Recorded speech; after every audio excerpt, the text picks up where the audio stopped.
হতাশাগ্রস্ত হয়ে বান্দা যখন কাঁদতে থাকে আর ডাকতে থাকে, ইয়া আল্লাহ, ইয়া রহমান, ইয়া রহিম, ইয়া হাইয়ু, ইয়া কাইয়ুম।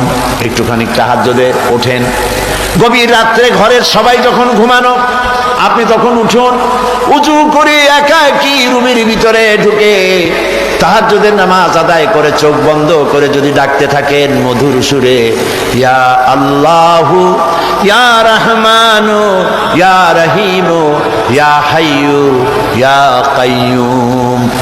আল্লামা ইকবাল বলেছেন, দিল সে जो बात निकलती है असर रखती है पर नहीं मगर ताकते परवाज रखती है। দিল থেকে যে কথা উচ্চারিত হয়, মুখের কথা আর মনের কথা ভিন্ন রকম।